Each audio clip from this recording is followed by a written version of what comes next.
Good evening tonight. Welcome. So nice to see you all here tonight.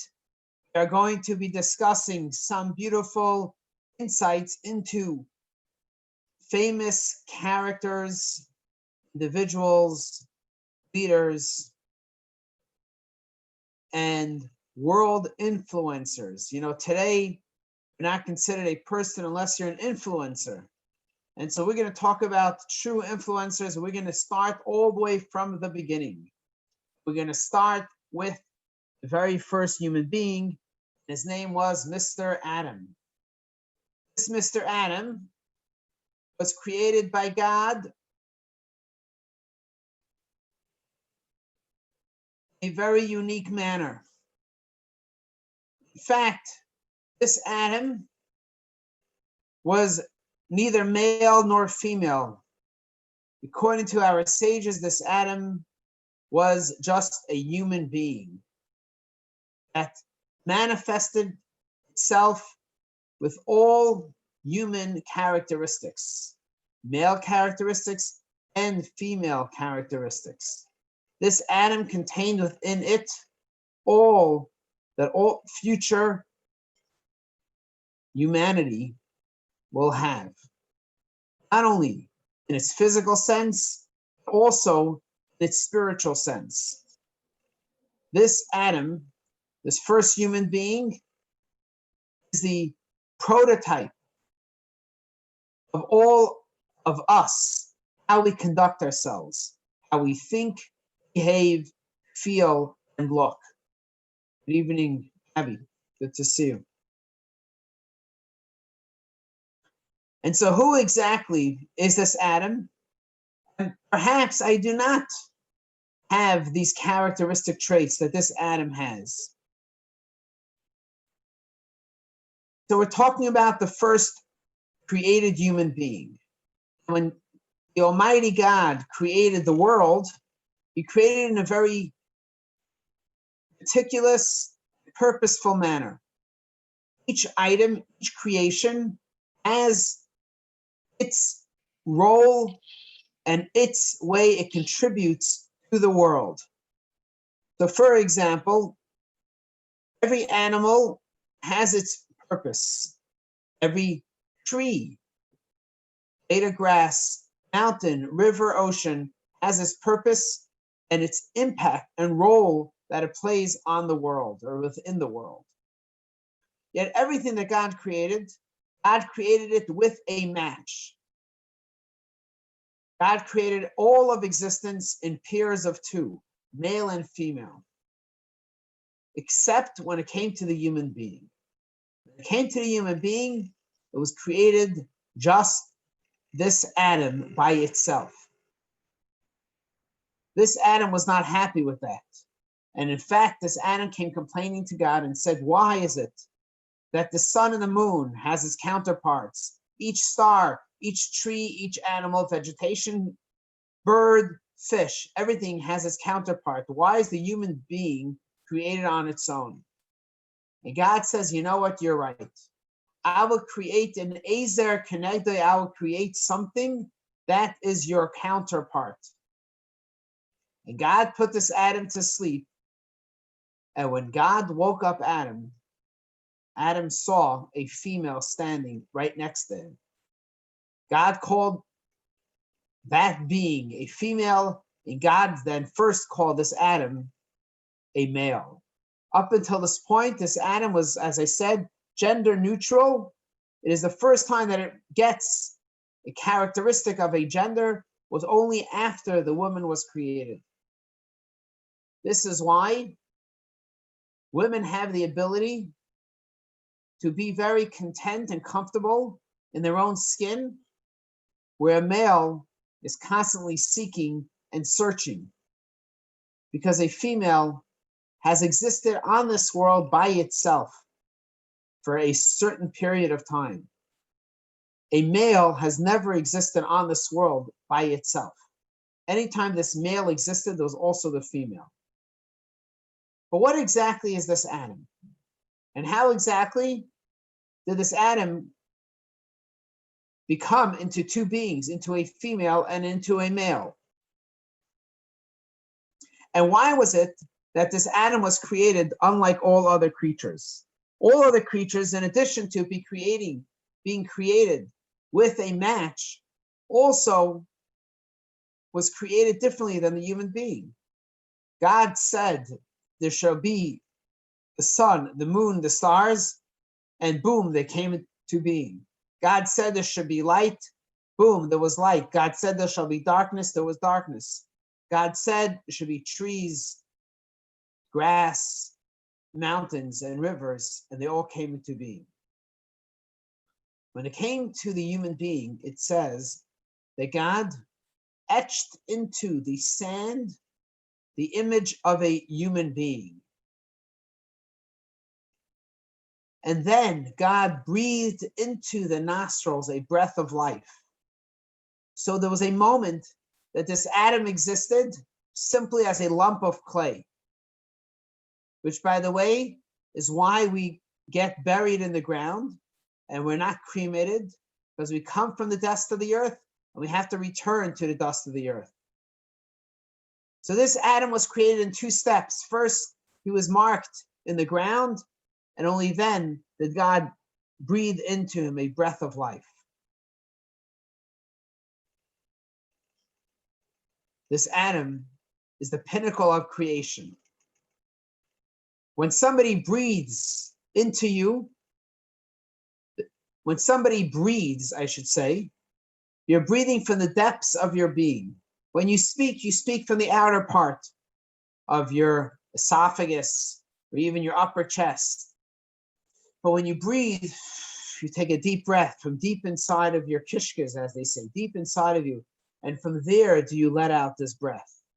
When God breathed into this Adam a breath of life, God breathed from God's essence into this Adam's essence. The life that Adam has, that it sustains him, comes from the essence of God. We human beings possess that aspect of Adam till today. We are created the same way. We are created from the breath of life. We have within us the essence of God, more than the animals and vegetation and the inanimate objects. We have the essence of God. But what exactly is this Adam? This Adam lived for 970 years, was the creator of all human beings, humankind, but not by himself. He needed Chava. He needed Eve. Now, actually, according to the Kabbalists, this Adam existed with all human body parts, as I began to mention, male and female. But he felt lonely. You see, one thinks that one wants to have a male or female attached to them at all times. But the reality is, that's not the way human beings want to function. Human beings need that challenge. Human beings need that ability to be able to try to figure things out. In fact, we have within us a little bug, and that bug is called boredom. Meaning to say that sometimes when we have something too often, we take it for granted. We don't appreciate it, and we become bored of it.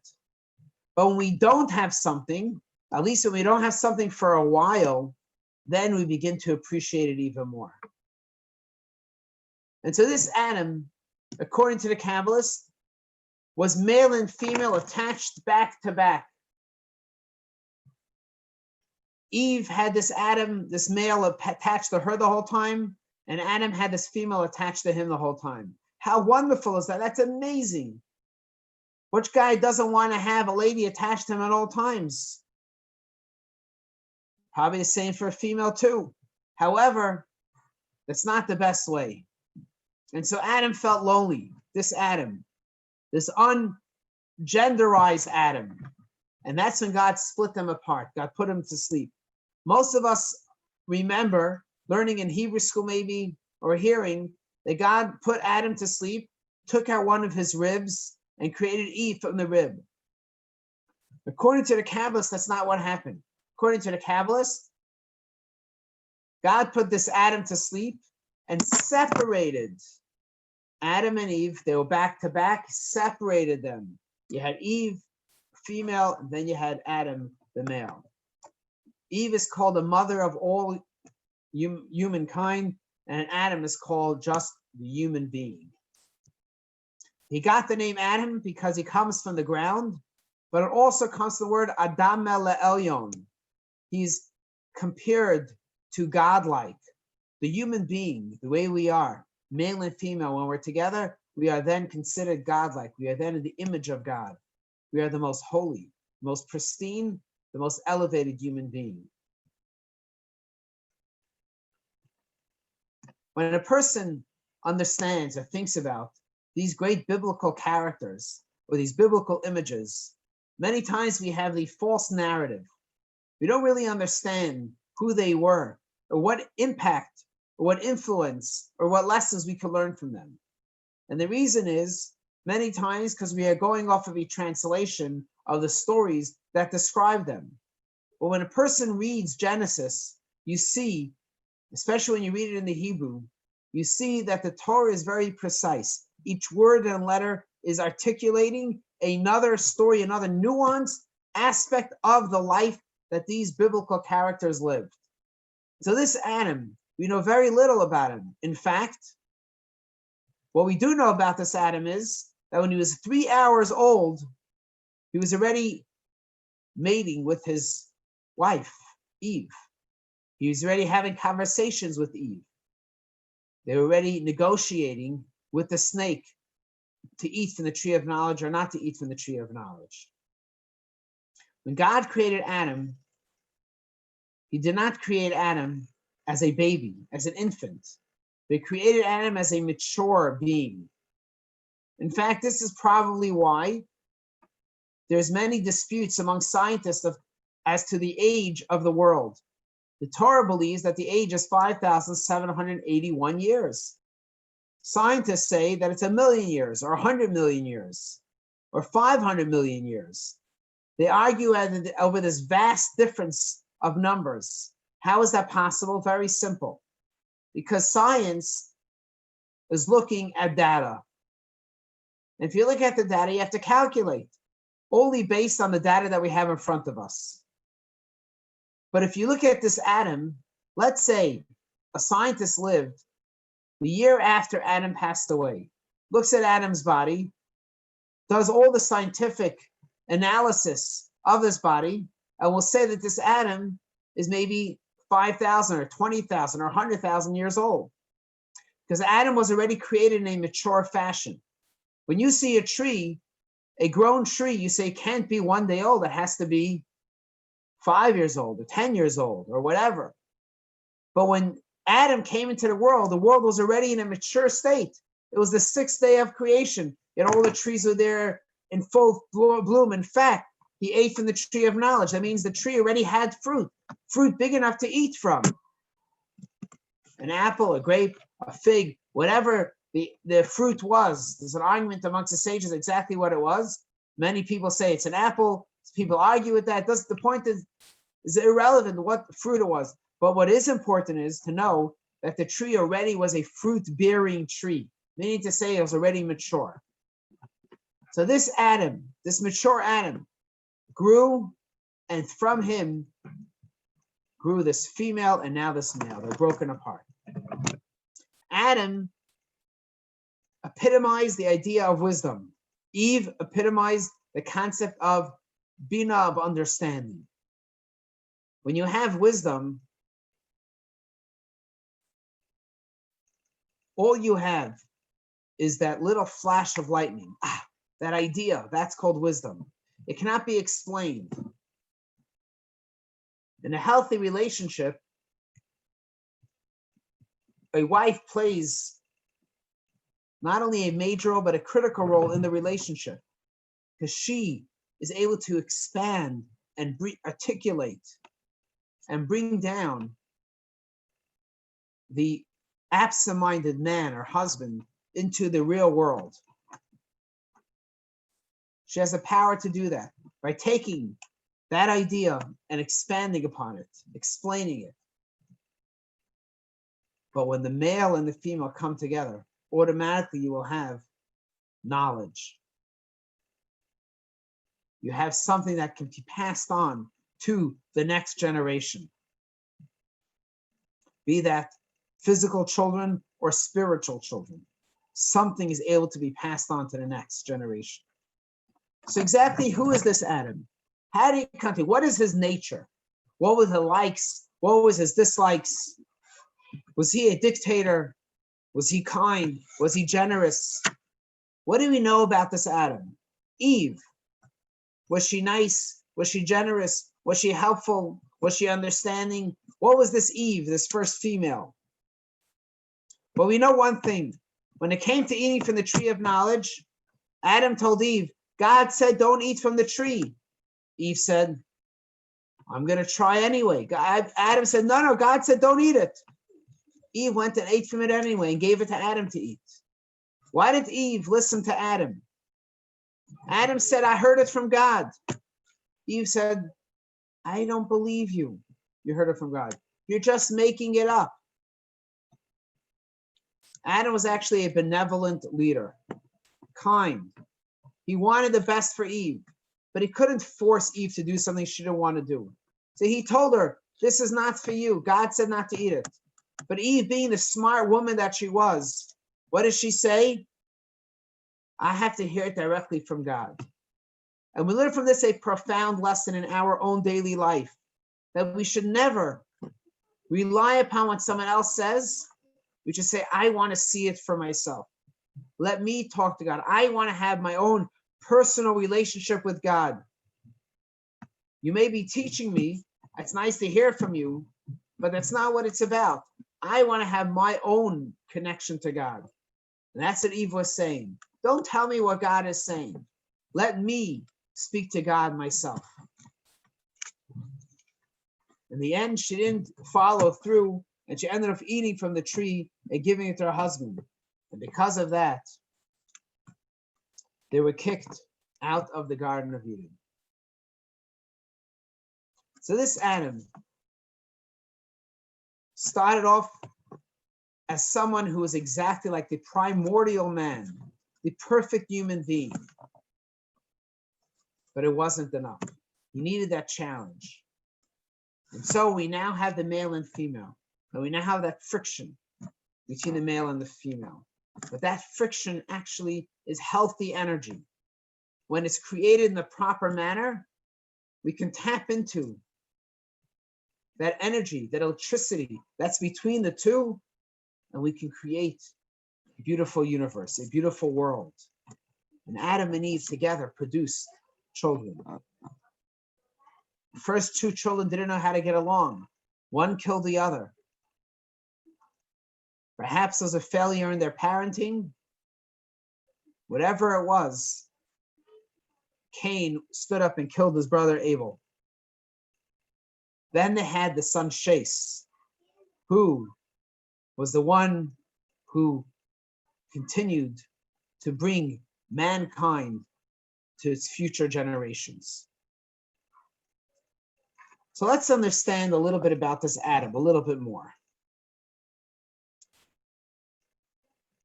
What bothered Adam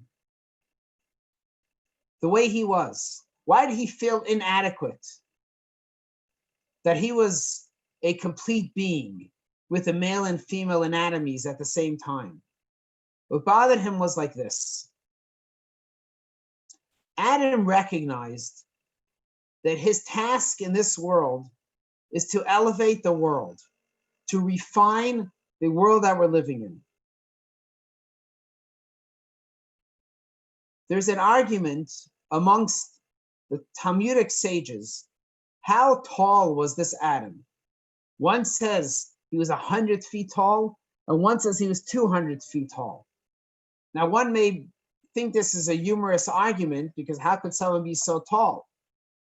But we can also think about the fact that human beings are a little bit different than we are today. Adam lived 930 years. Nobody lives that long now. We live maximum 120 years. Even that is hasn't happened in a long time. So what exactly is this Adam? What does it mean he was 100 feet? And the Talmudic sages are discussing really whether this Adam has the power to take the physical world and elevate it to 200 feet, to the heavens, so to speak. Or does he elevate the world and just remains in the realm of this world?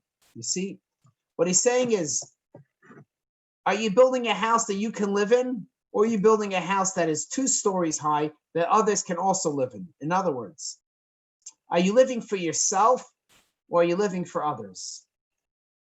Are you looking for a place for you to dwell in or for others to dwell in? When we think of this Adam as being a giant, it means to say that he was able to take this physical world, elevate it to such a high level, to levels of giants, and from there draw down the energies into this world.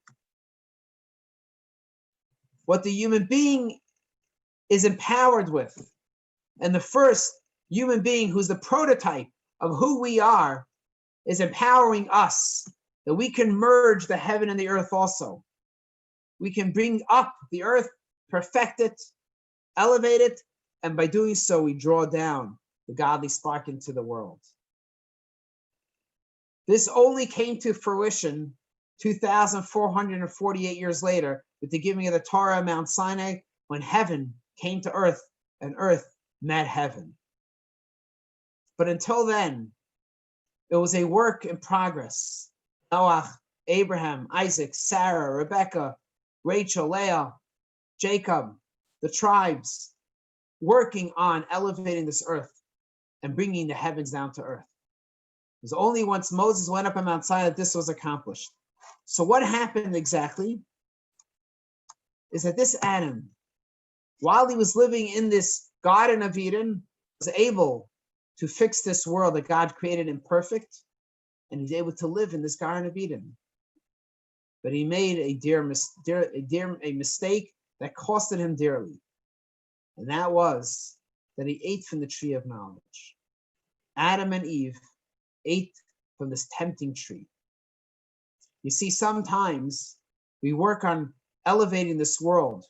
We're helping the people around us. But it's possible that we get caught up in their behavior. Think about a bad cop. A bad cop did not start off as a bad cop. They start off as a good cop. But during their investigations, they may have had to hang out with bad people, drug dealers, criminals, who influenced them, bought them, paid them off, whatever it was. They became a corrupt cop, a bad cop. We human beings potentially can have the same downfall. Our job is to elevate this world, but we can easily be influenced by the world around us, and it can drag us down. This is why we have to remain this Adam and this Eve connected to the heavens. So even though we are working on the ground, we don't become the ground. We're working within this world, we still remain a little bit elevated from this world, a little bit higher than this world. And so the job of this Adam was to bring this world into a state of eternal bliss, known as the coming of Mashiach. This is our task till today. Since they were expelled from the Garden of Eden, our job is to try to bring us back into the Garden of Eden, to elevate this world. And this is actually what the words on the Holy Ark in our synagogue says. Make for me a sanctuary and I will dwell within it. What is our job? To make this world a dwelling place for God. Make a sanctuary, make a home where God feels comfortable. That is the task of what we want to do. And this, in brief, is what Adam is. I would now like to move on from Adam. After marrying Eve, having children, 10 generations have passed. They built a world of children, many children, many hundreds and thousands of kids that started off on the right path, but unfortunately, many became very corrupt. And 10 generations later, all you had was one lonely soldier still standing strong. And this individual's name was Noach. Noach means comfort. The son Shais had children. One of the children's name was Enosh, and so on and so forth, till eventually you had the generation of Noach. Noach, the Torah tells us, was a righteous man in his generation. Imagine God calling you righteous. Don't you think that will settle all arguments, whether you're good or not? I mean, who better to give you a title as being a righteous man, righteous woman, than God himself? Yet, our sages argue, when God said that Noach was righteous, what does it mean that he was righteous? Was he righteous completely, or is he just righteous in his generation? And so one says that Noach was righteous. If he lived in any generation, he would be one of the most righteous people of that generation. Another sage says, no. Only in his generation was he righteous. But if he lived in the generation of Abraham, Isaac, and Jacob, if he lived in our generation, he wouldn't be considered righteous. Only because the people around him were corrupt. That's what makes him righteous. But he really himself, I don't think he's righteous. And so the Lubavitcher Rebbe asks an obvious question. How could it be that a sage will take the words of the Torah that say that Noach was a righteous man in his generation and twist it to tell us that Noach was actually not a righteous man? Isn't it the job of everyone to find the benefit of the doubt? How can you come and say that, only in his generation, other generations not? Seems pretty derogatory. In fact, we know, anyone reads the story of the ark, and it says that Noach brought in all the animals of the ark. The non-kosher animals, he brought them in 2 by 2, the kosher animals 7 by 7. They all came into the ark, filled the ark, every type of animal, so they will survive the flood. What happened? When Noach brought in all these animals into the ark, do you know what happened? Crazy thing happened.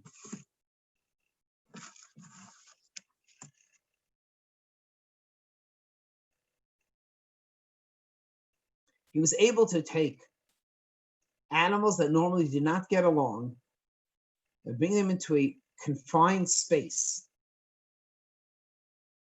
in order and that they should live in peaceful harmony. When the Torah yet describes how Noah should take the kosher animals and the non-kosher animals, it says he should take the pure animals, and then it says you take the animals that are not pure. Now the Torah could have easily said, take the impure animals. Why does the Torah say, take the not pure? It seems like it's adding extra unnecessary words. And the reason is, because the Torah wants to teach us a profound lesson. And that is, that if there's a way to say something in the positive manner, say it in the positive. Instead of saying impure, say not pure. It's a nicer way to say it. Instead of saying somebody is bad, say they're not good. It's a difference, a subtle difference, but a difference.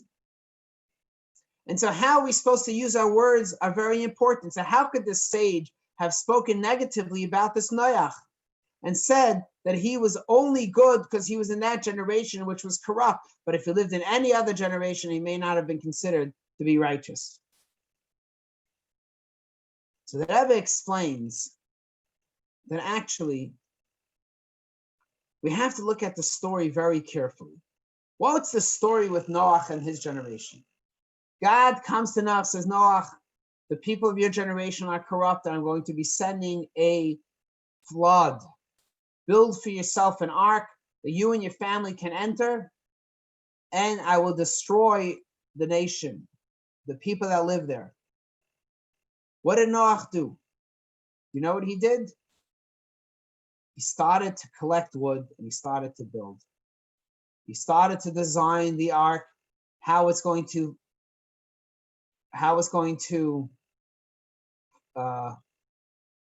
float on top of the water. He hired engineers, architects, but he did not do one glaring thing that he should have done. Do you know what Moses did when God came to Moses, said, Moses, I'm going to destroy the Jewish people. What did Moses do? He came to God, he says, God, you cannot destroy the Jewish people. I will fight you on this. How can you destroy the people? I will stand up for them. They're good people, they're kind, they're generous, they're compassionate, they're forgiving. How can you not forgive them? How do you just destroy people like that? If you want to destroy them, destroy me also. I want nothing to do with you, a God that wants to destroy the people. Noach did not stick up for his people. He didn't even pray on their behalf. He says, okay, I'll have to save myself. What happened? How can a righteous man like Noach do something like that? How can he not recognize that he has to pray on the behalf of the people, or at least help the people out? And how can he just think about saving himself and his family? So Noach made a critical mistake. And that was, indeed, he wanted to save the people. And therefore he said, okay, I'll build an ark, but I'm going to build it really slow. And it took him 150 years to build the ark. I thought us taking 10 years to build our synagogue was slow. I was impatient. We bought the land in 2003. We didn't finish building it until 2013. That's a long time.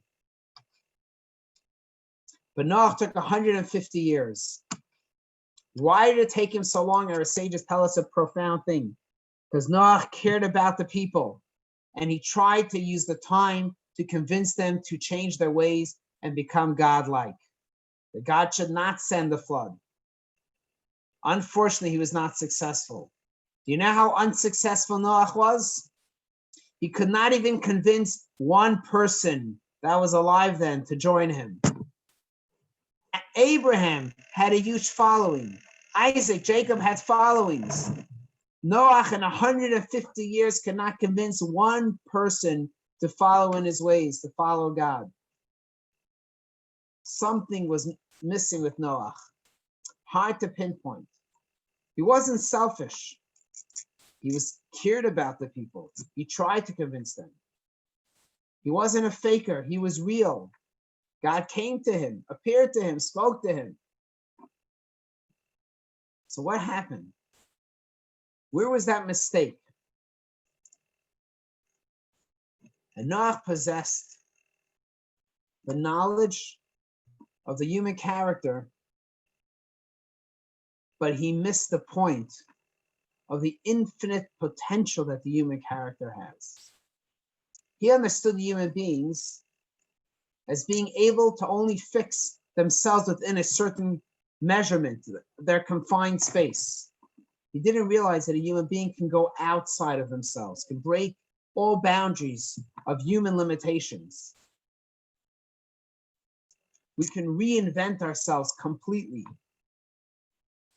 Noach came to them based upon what he understood their capabilities were. Abraham came to the people because he understood what their potential was. Moses came to God, begging God to forgive the Jewish people based upon the infinite value that each Jew possesses. The godly spark, the part of God that everyone has. They have a quality. Noach says, okay, we have to save myself and the family. And so it took him 150 years. But after the flood, which lasted for 40 days and 40 nights, Noach did not want to leave the ark. He didn't want to leave. Until God said, Noach, get out of the ark. You go, you, your wife, your kids, your animals, take them out of the ark. Why did Noach not want to leave the ark? And in fact, Noach actually didn't want to enter the ark in the first place. God had to convince him to enter the ark. Noach believed that the flood will not come. He believed in the people for the last minute. He believed they will change. He fought that they should change. And he hoped that they would change. He was not successful. He didn't enter the ark until he had no choice. The water was already up to here. He had to get into the ark. He's hoping to the last minute that God will change his mind and not send the flood to destroy the earth. But once Noach was in the ark, he saw how beautiful it was. It was like a Tam Gan Eden. It had the taste of the Garden of Eden. All the people, all the animals were living in harmony. When do you ever experience something like that? Ever had 5 Jews in your house? You know what I mean? Being a chaotic place. No one getting along, everyone's screaming and yelling over each other. Just wait for Thanksgiving dinner and you'll see what I mean. So what happened? In this ark, it was a taste of the coming of the Messiah. Once Noach experiences, I don't want to go into the earth. I don't want to recultivate the earth. I want to live in the spiritual bliss. God says, no, that's not why I put man on earth. I put man on earth to cultivate the land, to refine it, to work it, to elevate it, and imbue it with a spiritual spark. Like Adam. Like Adam understood. I had to re-educate Noach about the same thing. Noach was successful for a while until it came the next generations. The word Noach means comfort. Torah says, Ele told us Noach, Noach. These are the children of Noach. Noach had 3 children, Shem, Cham, and Yafes. The reason why it says Noach twice is a reference. Noach means comfort, means higher comfort and the lower comfort, spiritual comfort and physical comfort, material bliss and spiritual bliss. Some say the word Noach, comfort, is related to the word Shabbos, which means rest. What does it mean to rest? Our sages tell us when the Jewish person keeps the Shabbos and rests on Shabbos, they merit the Neichel Elyonim, they merit comfort above, which means they will merit coming of Mashiach. Noach wanted that. Noach believed in it. He begged for it. He missed the point. He wasn't successful in elevating the world to the level that they deserved. So today we learned about Adam, Eve, and Noach. We're going to finish today with this, and next week we will talk about Abraham and Sarah and the lessons we learn from these great leaders of our times. To conclude, from Adam we learn the ability that the human beings have to merge the heavens and earth. Eve, we learn we have a personal relationship with God and we have to believe in that personal relationship, not rely on anybody else. From Noach, we learn to be godlike. Also, we have to care about our fellow human beings. We have to not just think about ourselves, think about how we can pray on behalf of someone else, help somebody else out, how we can elevate the other human being. It is said, if you ever want anything to happen to you, you ever want a prayer, for prayers to be answered, it says pray for somebody else first. Then you'll be answered. When you pray truly, sincerely, for the blessings of someone else, God will hear your prayers and answer your prayers as well. And with that, I thank you for joining me tonight. Have a good week. Nice seeing